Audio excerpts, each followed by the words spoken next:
Okay. No, but you Hey, get the here's point. my Yeah, take. your turn. Sadly, this is another one which actually isn't as spicy as you think when I break it down. But I'll just say it because obviously anyone who watched the match today is going to know what I mean.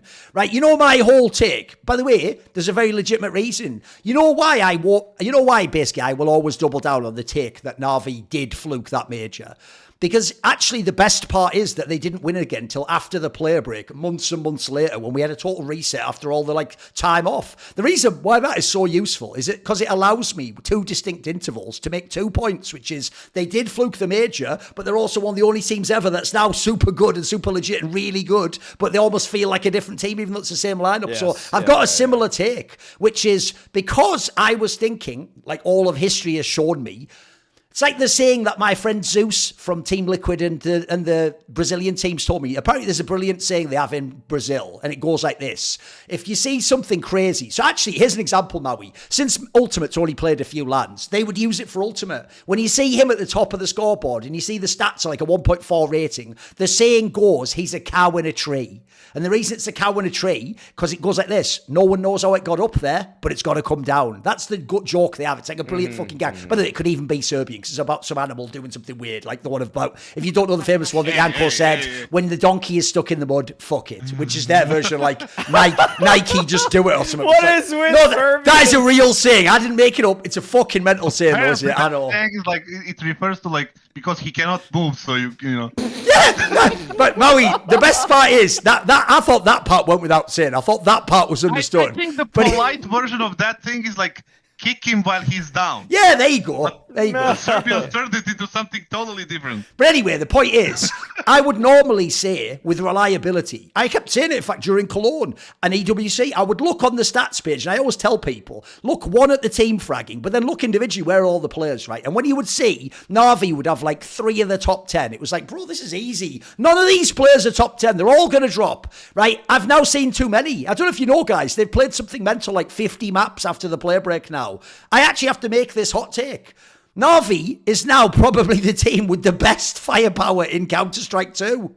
Like, if you actually look for real, right, even if you still think Imma will drop off, it wouldn't matter. The others have consistently done it the whole time. Like, the joke is, look, I'm never going to go with that first take. Like, Bit isn't better than Donk. But I'll tell you what, he actually probably is a top 10 player now. Like, he's actually earned that status. Like, he's done it against almost all opposition on loads of maps, reliably over dozens of maps at this point in time, multiple lands in different countries around the world. Then you add in, by the way, JL, even though that whole thing's like an impact player, yeah, but he's having an impact in all the big games now. Like, every time you put him in a semi or quarter, it's only basically the Cologne final he did badly in. Then you go and look. The Imma one I can't believe, but I tell you what, it's still happening. And then Wonderful actually himself even looks a little bit better the last like event or so. So like, if you actually look on paper, before this, my number 1 team for firepower was easily Vitality. I still think they're really, really good. My number 2, and this is part why Navi gets to be number 1, my number 2 was Mouse. Well, I'll tell you what, that's fucking, the last like 3 weeks that's died on its arse. Like Mouse actually, that's the biggest problem is they stopped being that team. I actually think, as mad as it sounds, look, I still don't think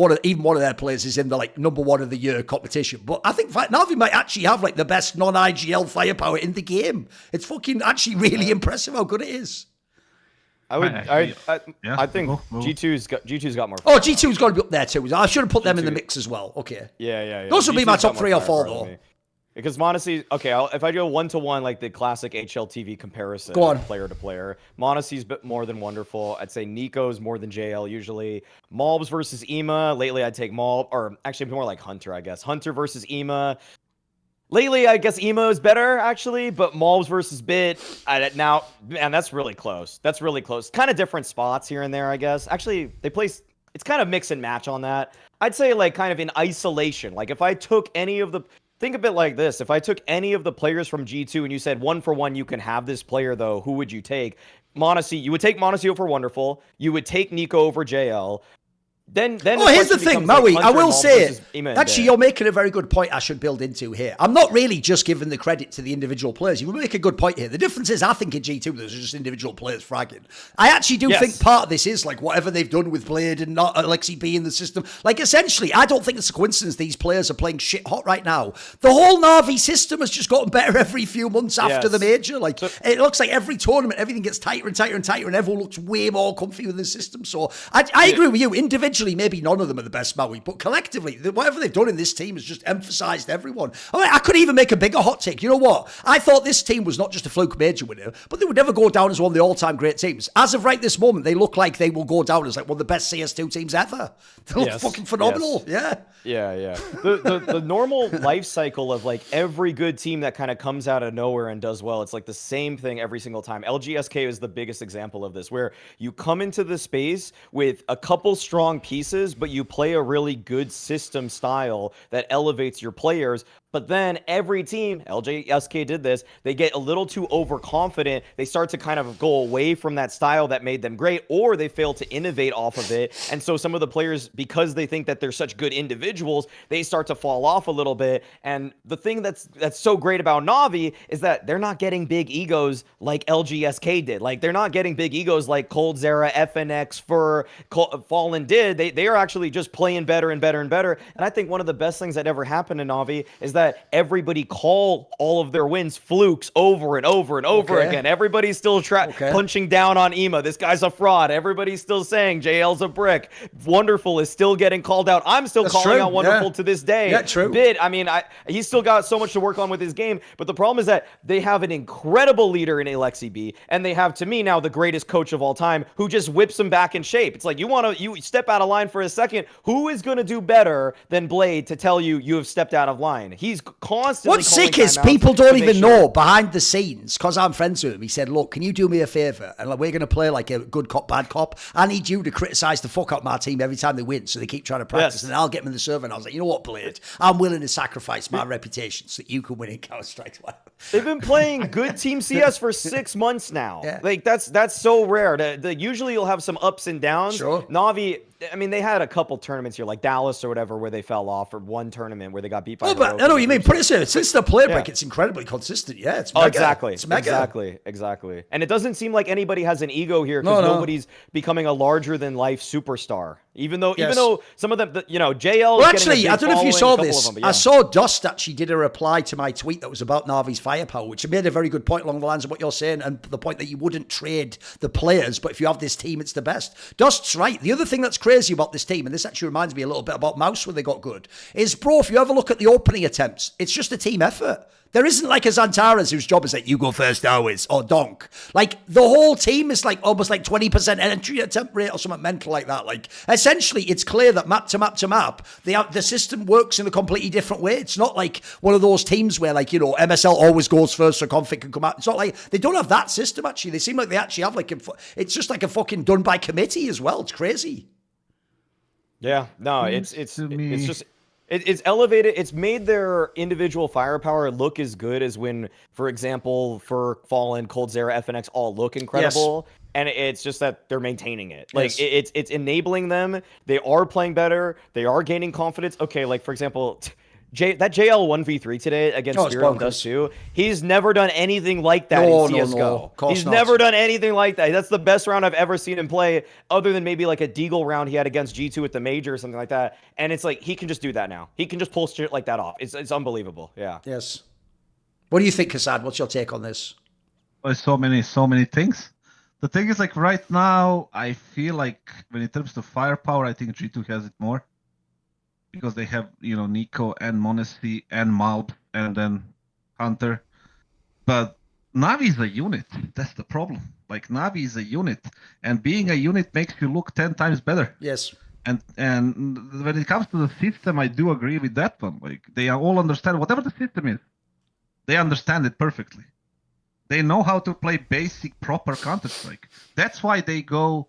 And you said 20% opening fights, right? You don't see that in G2, even though they have more firepower.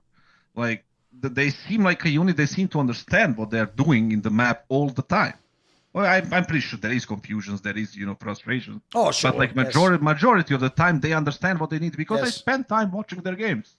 By the way, this is one of those teams I would really love. Like, maybe they can do it after this season when it doesn't matter. Please give us, like, the fucking comms for one game from this team on T-side. I would love to hear what they're calling, what they're saying to each other. I'd be very interested. They have these defaults they played, and then they group up, but they can also play spread out CS. They can execute. And it's like a matter of, as well, repetition and understanding what you need to do as a player on that specific role. People can take shit on Ime because like this and that, but then the guy pops up on Ancient, on middle. You know, people can talk shit about Wonderful. Maybe he's not good as Monastery or Zyvo, but then he pops up and then he delivers impact. And then all other players, JL, yeah, people fucking hate him for some reason that he is like for the behavior or whatever, like the rockstar act or whatever. Oh, sure. Yes. It tilts the shit out of me, but like that doesn't mean that he's a bad player. No, of course not. He goes into the fucking major and fucking destroys G2 in the semis. And today he destroys Spirit, like plus 20 fucking whatever the fuck it was. And the guy is just, you know, he's there. He's him. He's doing this thing. And you cannot take it away from him, like him or dislike him. And then obviously you have Blade, who is putting it all together. You have a great organization stable behind them. And don't even need Simple at this point. Right? Do they? I don't think they do. I mean, that joke doesn't seem like it now, does it? In fact, I'll go one further. What really tells you how insanely better they are than the team that won the major is actually, I also probably wouldn't take Simple back even if I had the option now. I would have done that anything before about the EWC, but I would have said you do the gamble. I think it was even a hot take I had that they would do it before the major. I wouldn't do it even if I had the option now, because the problem is, like you say, Kassan, when a unit fits together as well as this, you don't ever fuck with it. This team could win every single tournament. In fact, by the way, I even think another thing for real that needs to be studied about this team is what Maui referenced, which is how the fuck did they tank the aggro? Because think about it, right? Ima had it for like 3 or 4 months. Everyone telling him, even when he wins the World Championship, you should be kicked out the team. And then even now when they still win, we all tell Wonderful, you're not really good enough. Let us go into excruciating detail on every player better than you. And somehow that never affects these guys. Like, they still come back in the next game and play. Like, they must be doing something amazing in terms of the environment, bro. I'll tell you how it is. You know, I don't know if they have like kind of psychological. They have that Polish woman who used to be with them, that Zero person. Or whatever, right? Like let's say that she has some sort of a role, right? But the bottom line is like when you are playing bad, right? The noise around you is much louder than it actually is. Okay. And it goes the opposite way. When you play good, like if you play good a certain amount of time, you run into a little bit of a crisis. The noise is not there because you win a couple of games. Just a couple of games is enough. On the stage, on the group stage, against a good team that you respect and you consider a good team, that the community thinks it's a good team right now, and then the confidence rises, and the noise around you is just like quieter and quieter and quieter, and then you don't hear it anymore. The only thing that I'm afraid that for Navi, when it comes to Navi and Simple, for example, they don't get in some sort of a big crisis, and they kind of think that the solution for them is bringing Simple back, you know, and kind of ruin the unit they have right now. Because right now, you said it yourself, there is a thing, like you can put Navi at any event, and nobody can say they cannot win it. No. In fact, the bad thing is, after Vitality losing now and Mouse dropping off in Spirit, they're actually now the only team that's like a lock to make every semi-final, it feels like. Like mate, you wouldn't change this team at all for the whole season. They could win everything. And now they broke this, they broke this curse of not beating Spirit. That was the one head-to-head person, Adam, And now they got him. Yep. So what's going to happen next on the RMR or the major? What's going to happen is who's going to be in the high ground spot on that one? Yes. Who's going to have the control? I think Navi, right? And then we get to see if Donk is really, you know, the GOAT. No, but seriously. The thing is, like, Navi doesn't have the most firepower, but they're like the second one. G2 has the number 1 spot because it's just like... See more cool, funny, interesting clips based on topics from my content? Well, subscribe to this channel then, or, you know, be a pleb and don't.